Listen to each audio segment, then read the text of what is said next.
because I have about a few things to do before I can be conferred with that honor and that prestigious level of education.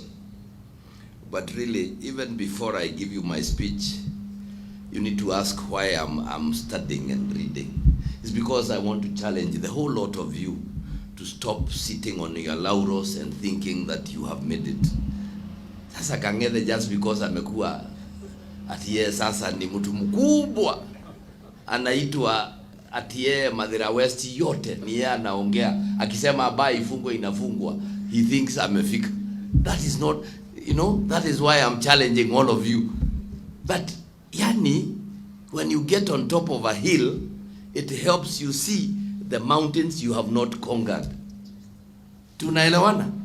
So I want all of us to have inspection within ourselves and go ask. Like right now, Kimani knows that as after October, I am registering for a law degree.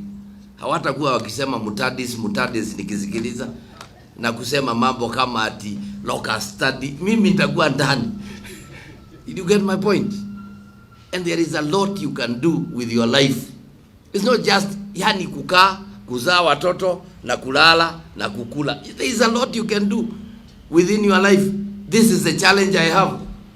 This was once my pupil, Ebusi Mama. I don't remember, nilikufunza mwaka gani? 2005. She was my pupil somewhere in a school. Na wewe umefanya masters. Umefanya sasa, kama hujafanya degree ulipata masters. Now unaona. So that is the challenge I have. Wangondu, unanisikia?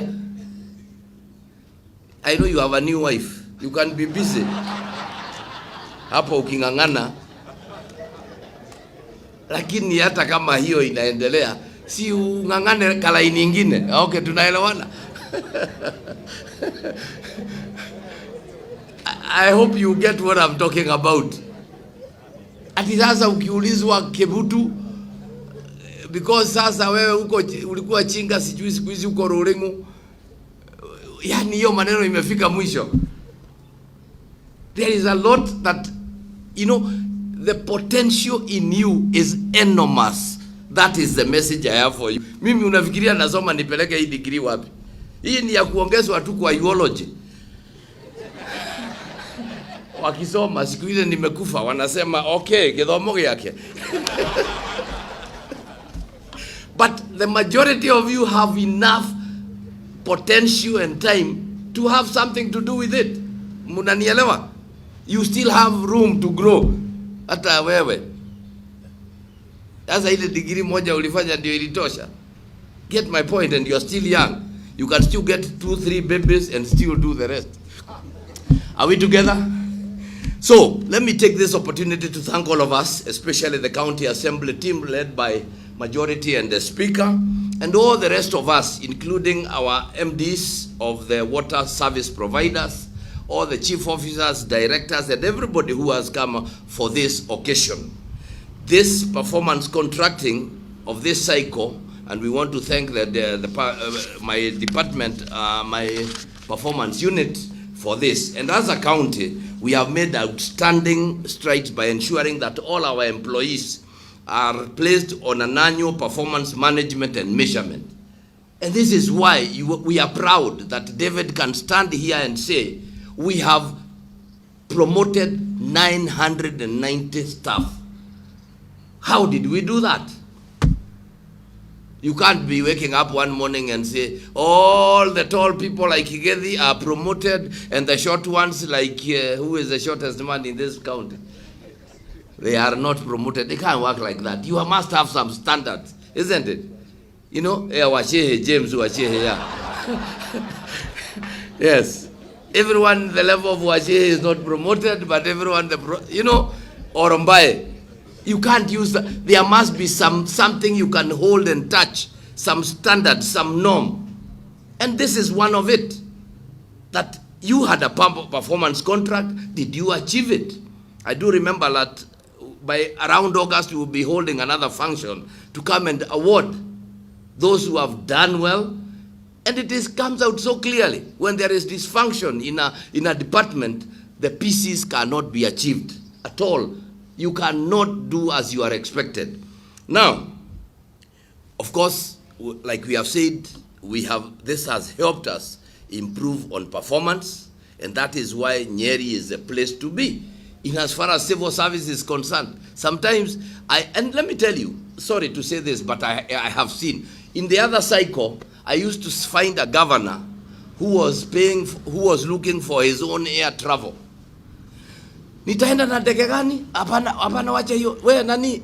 How do you do that when you are a governor? I don't even know where my vehicle is fueled. Personally, I don't know, and I don't care. I don't even know who changes the tires and where they are changed, because somebody is paid to do that. But when you want to know who brings in the fuel, then there is a challenge there. Now, to ensure quality assurance, the draft performance contract was subjected to thorough vetting by the Governor Service Delivery Unit to ascertain that the PCs are fully complied. Ladies and gentlemen, as a county, we have many success stories to tell arising from performance contracts implementation. The process has transformed the working culture, and as a country, we can deliver services timely services to citizens. We have we have at all times ensured that all statutory obligations are submitted on time. We have maintained over the years pending bills less than 1% or equal to zero. Last year, financial year, through timely enforcement in the revenue collections, Nyeri County was able to collect an own source revenue of Kenya shillings 1.4 billion.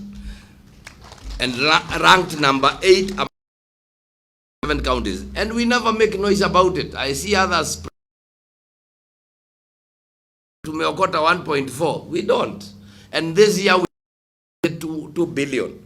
If we work the way we are working, we have agreed, and I have given direction that the finance bill of this year for this county will only have one different thing. It will remain the way it was in 2023, except for the decrease in the percentages of the rating for all property, the rates, meaning we are going to bring down the residential within the municipalities to 0.2 or 1? 0.2 from 0.75, and then for commercial it will be 0.3, as we get, so that we bring down the cost for our citizens in Nyeri. No additions, no increases. We sustain and retain what we had last year. We cannot be party to the people who are harassing our citizens. Ladies and gentlemen, it speaks volumes about the benefits we have realized from the performance contracting process. And my common adage, which Karen Derry has spent the day speaking about, is that what gets measured gets done. But what gets measured and reported gets done very well. Now, it is my conviction that for the financial year 2024-2025, we will exceed our agreed targets and enhance service delivery better than yesteryears. To ensure these expectations are achieved, the departments must fully engage all staff in the implementation of the annual performance targets. And on this point, I want to say this. Everybody matters in this county. I want to say this again. Everybody matters in this county. And it doesn't matter, the success of the government is tied to every one of us. Nobody is of less importance because of the position they hold. And you know that is my mantra. Gadoi here is as important as the chief of staff and as Mutahi Kahiga. Because we cannot survive. You cannot survive in this car if you ignore people for who they are. Because of maybe positions, because like now, Honorable Speaker, you are a very honorable man. How could you have come here without a driver? Just think about it. Because the law does not allow you to drive a vehicle. But because there is a driver who is very key and sometimes is ignored in the process, You don't speak about that driver. Roga, how many drivers have we promoted this year? Around 50 of my drivers have been promoted because nobody cares about them. You ignore them. How does a chief officer travel? How does the CEC move from point A to point B without a driver? You get my point? And so when you wake up in the morning as a member of staff of Nyeri County, can you see yourself as a cog?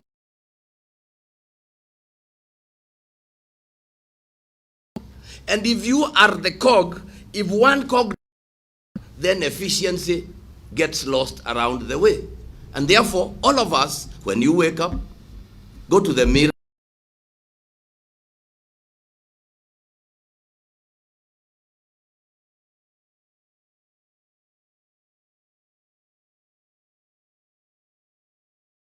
Telling me how smart I am or how beautiful I am, leave that one for your wife and your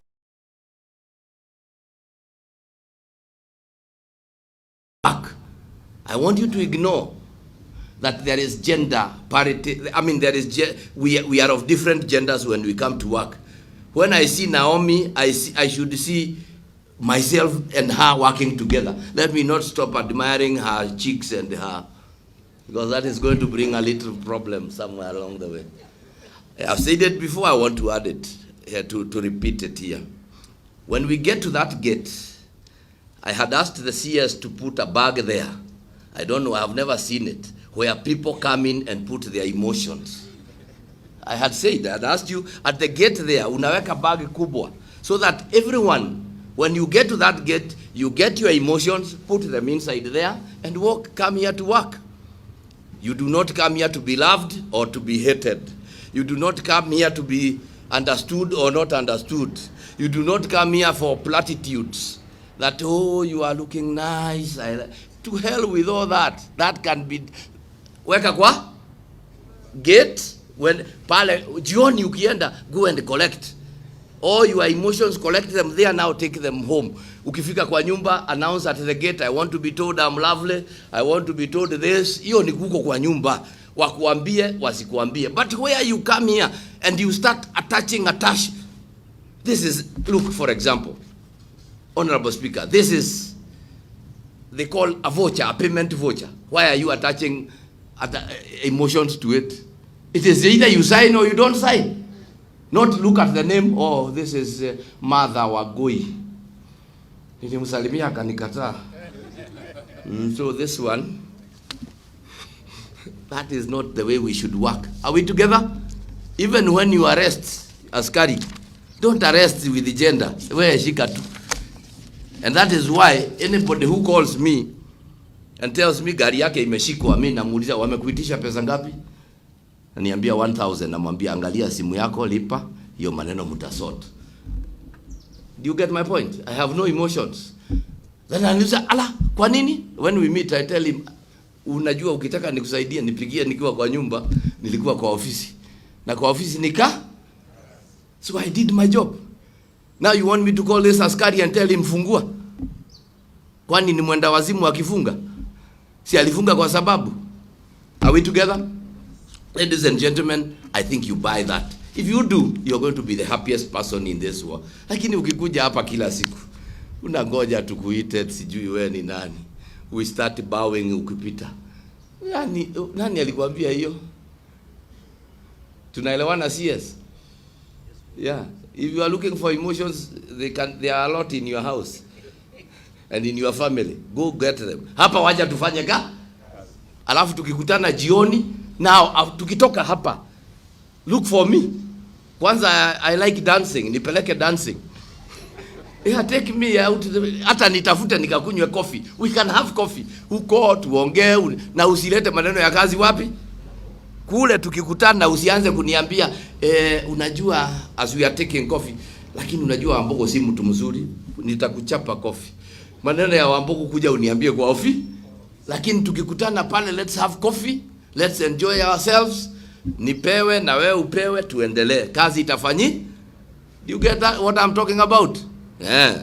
Now, unlike last year's performance contracts, there is a paradigm shift to output-based performance contracts. As you are aware, iko watu wanaitwa Gen Z who are now demanding accountability for results more than ever. And at that point, I want to ask the powers that be, including my president, Mr. President, wake up and smell the coffee. I have listened to you and I have heard what you are trying to do. Those are outdated methods. Maneno ya kuleta Raila, wa Kenya walichoka zamani, ameletwa mara mingi. Hiyo maneno ya kuleta akina Kalonzo, Mr. President, this is a new dispensation. And it, you know, believer, and I know you read the Bible, the story about new wine and old wine skins. It will not work. It is important if you are dealing with new wine, we deal with new wine skins. Let us look at what we are doing as a country. It is time to listen to Kenyans. It's not to bulldoze them. We saw our president come out one day on fire and we wondered, Mr. President, do you know whom you are talking to? The Gen Z have no business listening to threats. It's time to talk to them. Do not try to bring outdated old methods for new problems. New problems will require new solutions. And Wazungu say, when you try to do things the same way and expect different results, you ingine munaelewa. Mine is to say, even for ourselves as we do, as a county government, we must be a listening government that will listen and engage with the citizenry. We cannot wake up and start kifua, hapana. It's talk to them, listen to them. And I will tell you this, even in your own homes, you will be shocked. These are not the days you used to come home with a pair of jeans and tell your son, nimekununulia jeans, utavaa wewe. It is time to sit and engage. Mnataka jean ama wanakuambia ndio lakini leta pesa tukajinunuli. Wewe unakuja na jean mzuri lakini wao wanataka ile iko na mashimo huko. Na wewe umenunua ile mzuri unaita ati, yeah, this is the Levi's we used to wear when we were young. They laugh at you, they tell you, hiyo ni yako, leta pesa, anakuja na ingine iko na shimo hapa, iko ingine shimo hapa, wewe unakaa tu unasema, okay, please, hiyo shimo irudi.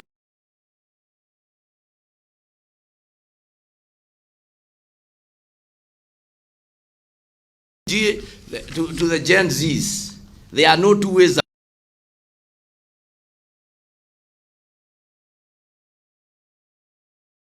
at their point of need. If indeed any of their demands is crazy, let us explain to them. But if there is development expenditures, this is something we must be doing. Number two,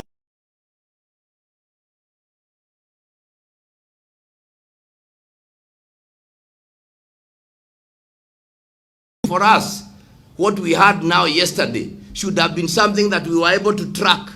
We selected these projects, we started working on them, they were advertised this particular time, they were tendered, they were done. You know, it's a transparency. As usual, ladies and gentlemen, even for ourselves and for you, do not underestimate the power of those people. You will assume them, you will shoot them, you will push them, but I can tell you, like they say, the harder you push, the greater they become.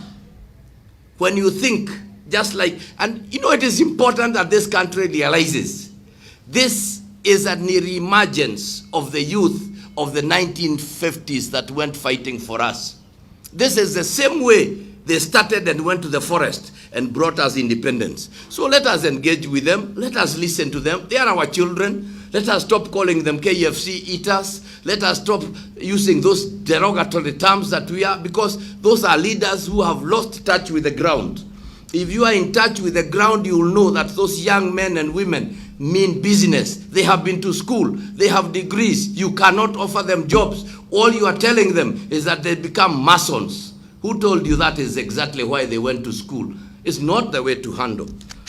Ladies and gentlemen, we need to ensure accountability for every shilling we receive. And therefore, I expect a high level of accountability in all the county projects and programs.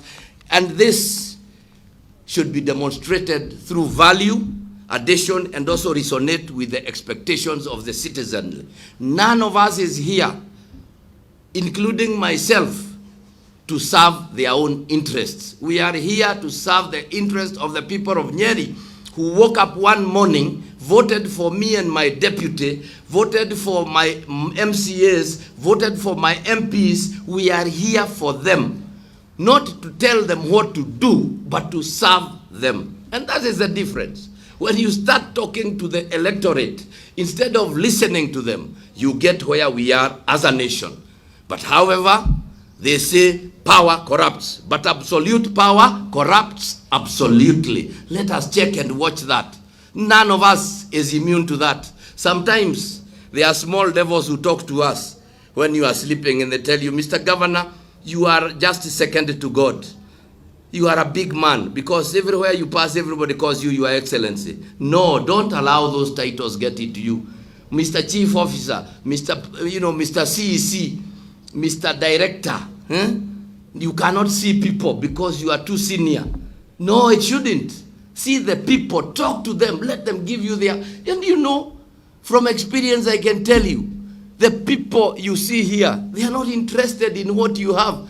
They are interested in giving you their problems and telling you how you can solve them. Let us engage with them. As I conclude, ladies and gentlemen, may I also emphasize the importance of teamwork and continuous engagement within all departments. Let us improve our inter and intra communication to ensure we economize on the scarce resources. Sometimes I wonder when I look at people who are all going to Naivasha for a meeting, but we have to take 37 vehicles there because every officer must travel in a vehicle, feeling good about it. You know, feeling good about it. Okay, I have nothing to say because it's your right. But then you are the first person to tell me, Governor, we have no fuel. And I want to laugh at you. And I said, if you are a wise man, ungeambia Zuo, sinaona uko na nafasi, why don't we travel together? And we go talking. Urarue hiyo mafuta yako ikae. Sababu hata ikibaki, hutaniletea, si bado ni yako. So those are some of the things, but you know, human beings, ego.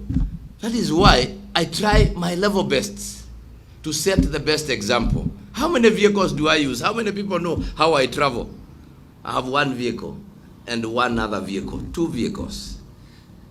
Oh, I'm told by chief, oh, governor, that is not allowed. You need to have another one just in case ile itaharibika. Alafu uko na ya askari, uko na ya press. So, governor akitoka hapa ako na gari 60. Na mimi niko kwa gari kamo.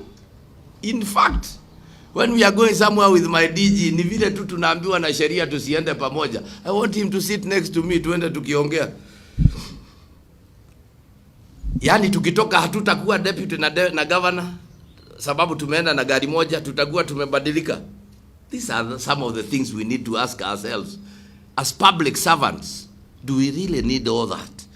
Anyway, let me conclude by giving the following policy directions. Number 1, unless adequately funded, and I think this one CS you need to pick up because it should be followed by a circular. Unless adequately funded, departments are discouraged from starting new projects before completing the ongoing and the stalled projects. We do not want white elephants in Nyeri. So can we complete? And I want to give an example. When I took over from Governor Wamadhai, I completed every project that Governor Derito started. True or not true? Do we have any pending? So even within yourself, kindly follow up and complete. If the MCA comes and there is a pending, we must complete those pending projects. Sio tunawacha kitu for example, you go to a place where I'm an MCA aliondolewa. We had started a dispensary. Na tumejenga imebaki tu kuweka roofing. Si muweke na yeye aende aseme ni mimi nili. You understand? Kwa sababu now if we leave it, it is a waste. Number 2, we have a big challenge with the disposal of idle and unserviceable, obsolete and surplus assets by way of sale, transfer to other public institutions, donation, destruction or other authorized methods of disposal in full conformity to the existing legal requirement has not taken place for the last 4 years. There are so many things that we need to deal with. Agriculture, magari mumejaza kila pahali. Take them to the village polytechnics. Let them train mechanics there using these vehicles. If we can sell them, let us sell them. Akina Getobu and your team, the disposal unit, so that we get rid of, like now, niliona, I have seen new seats. Mumenunua viti vipya vya boardrooms. What is happening to the old ones? Are you selling them? Are you starting to, or they started disappearing one after the other? Huh? Now I direct that over and above unserviceable vehicles whose stock taking has started recently, an action plan for the disposal of obsolete and surplus assets should be developed within 14 days, detailing the inventory and methodology of their disposal from all departments. This will help us to raise surplus revenue for the county. So everything that we are not using, can we document now and come up with a committee to do that? Chief officers, that is the first thing I want. Number 3, it is noted that the county has not been submitting quarterly public complaints and resolutions to the Office of the Commission of Administration of Justice. They are always writing to us. We are required to promptly address and resolve public complaints referred to us and directly or channel them through the Commission of Administrative Justice, the CAJ, which will issue a certificate.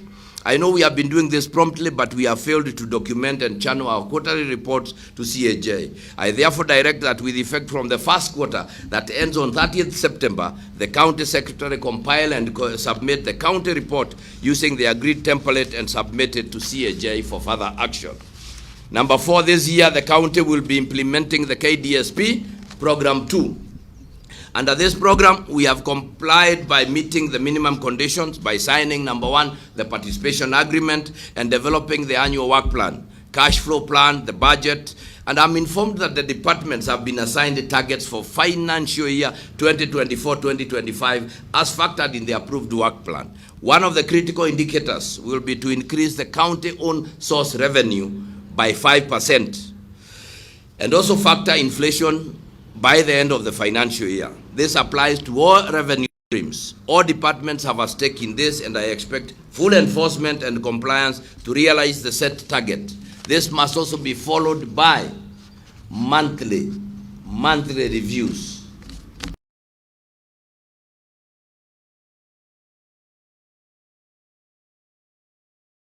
Many others that the department will implement under the KDSP2 program.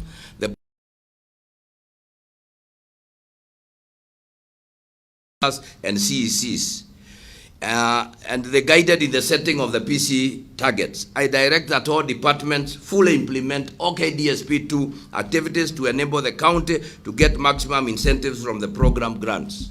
And I think we have, is it Naomi? Yes, sir. And chief officer there, now Waziri, you monitor. Now, monitoring of the ongoing and completed projects in the county is very weak. There is no monitoring policy and lack of capacity to undertake monitoring. I therefore direct the Performance Management Unit to develop an action plan on the establishment and development of a county monitoring and evaluation policy and establish a county monitoring and evaluation secretariat that will comprise departmental monitoring and evaluation officers by 30th of August. What was happening yesterday in the county assembly should not happen again. Because if you had this, monitoring, knowing what is happening, we are able to tell who has gotten stuck somewhere, and we take the necessary action. Tuko pamoja. Number 7, the unit should also develop an action plan for evaluating county projects and programs annually and submit it to my office for further direction. Lastly, as I conclude, I reiterate that performance contracting is a government policy that places all departments and county institutions in the annual process. This includes all water company boards. You know, you are now reporting to the Senate. True or not true? I'm talking to the CEOs. And I would appreciate if I could see them standing so that we know they are wanatusikiliza. Now, and even the municipal board, the county public service board, all of you, you are now scrutiny. Very soon you are going to be called at the Senate, and some of you have been there. Mawasco has been there, Tewasco has been there, Nyewasco has been there. Omwasco has also been there. Na Ruwasco bado. but the others have been there. Now, as such, I'm now directing the Governor Delivery Unit and this Performance Management Unit to undertake training for you and your directors and your top staff to negotiate, vet, and agree on the annual targets for all boards I have mentioned. This should be done by 30th of August, 2024. Tunaelewana wa Mwea? I want it done with them so that everybody now is on that level. All right? Is it too complicated? Thank you very much. Lastly, but not last, there is a new vigor and public awareness of their rights. As a government, we must be sensitive to the needs and aspirations of the citizenry of Nyeri.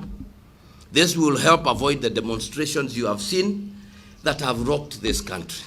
We must be responsive to wananchi and be willing and available to provide all required information.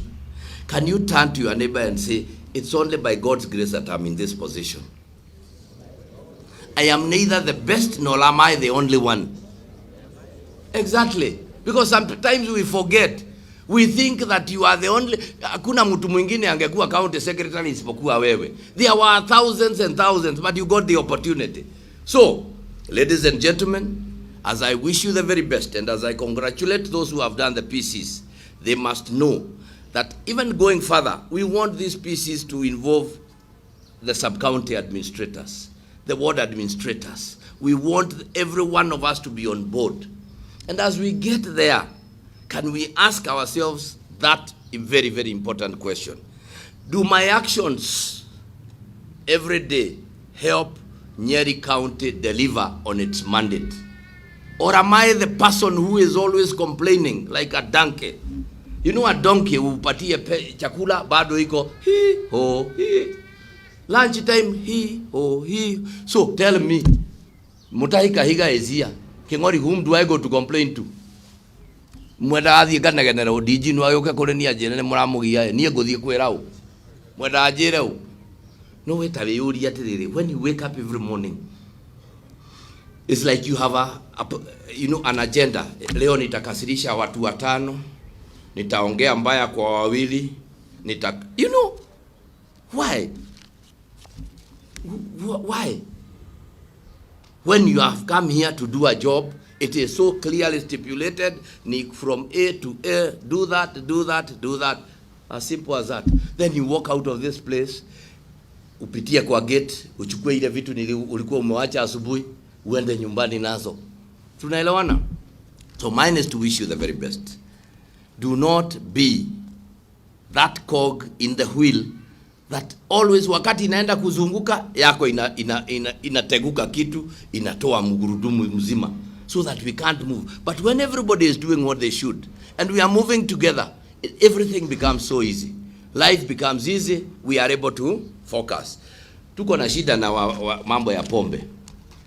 Director, my direction are very simple.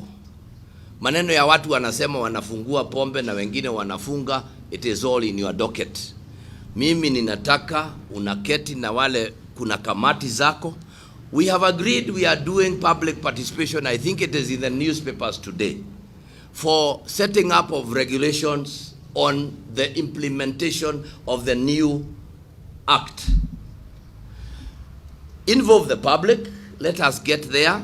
As we are speaking now, we have said it would have been very cruel for us to say all bars to suspend selling until we complete the regulations. But we have said no. We are going to allow those bars that you have approved, and I use the word approved.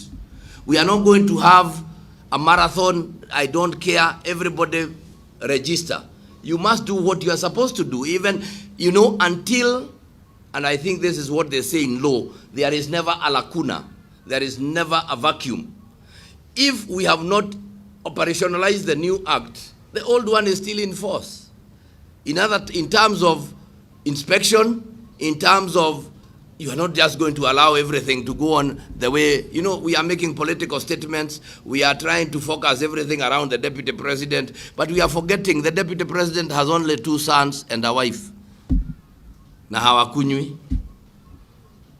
Wale wanakunywa ni watoto So as we play those politics around there, pushing and pulling, you have a duty as the director of, is it Alcohol Licensing and Control Board, to ensure that everything is moving on well. You engage with your officers on the ground, the chairpersons, even before we appoint the other ones, so that there is smooth running. You can allow, like we had said, those that meet the threshold, they can pay the 50% as you wait for the rest to be operationalized. Tuko pamoja?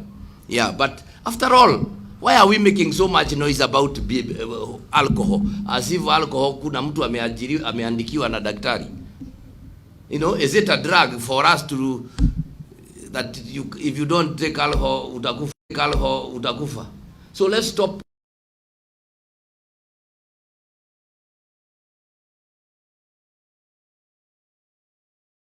And also the majority leader, that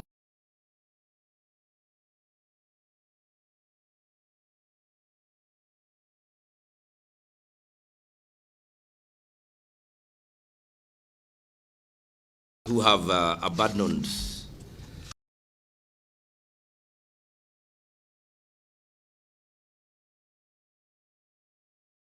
Nyeri. Yeah, they are people of Nyeri, but they are not the citizens. They are not the citizenry of Nyeri. And it is important to say that.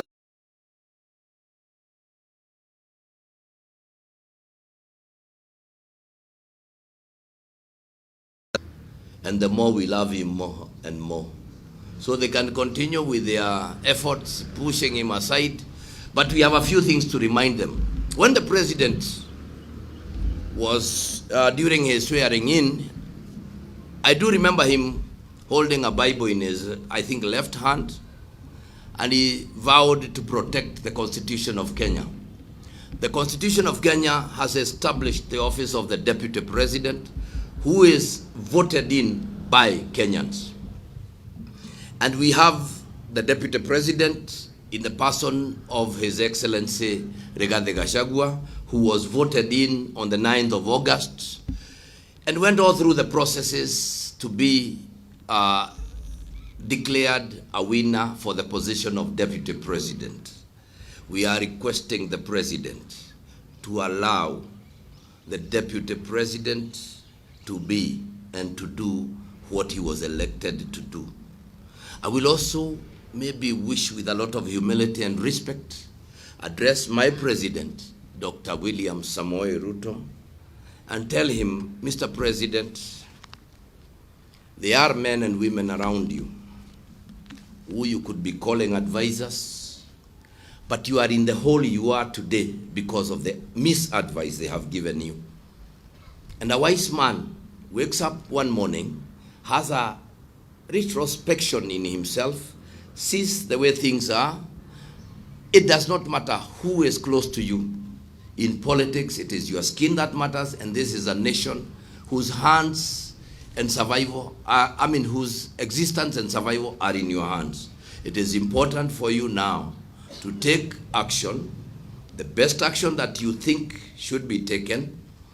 Call in your deputy, sit together, get in your cabinet, do everything that you can, bring in all your advisors, and ask yourself, is this country moving in the right direction? If you are convinced it is moving in the right direction, Mr. President, then let's move on the way you are moving. But if you are convinced there is a reason to change, I humbly request you, as a man of God, to relook at the way this country is going, refocus. You made so many promises, they will not be achieved in this kind of atmosphere. The Gen Zs have made demands. You engaged with them, they told you what they wanted. None of their demands was for you to put up 150 team to negotiate I don't know what. They have clearly told you, we do not want you to do this, they want you to do this. It is that simple. If they say that you reorganize your cabinet, kindly do. If they say you sack it, do it. There are 50 million Kenyans who can fit in those offices. But if you continue that kind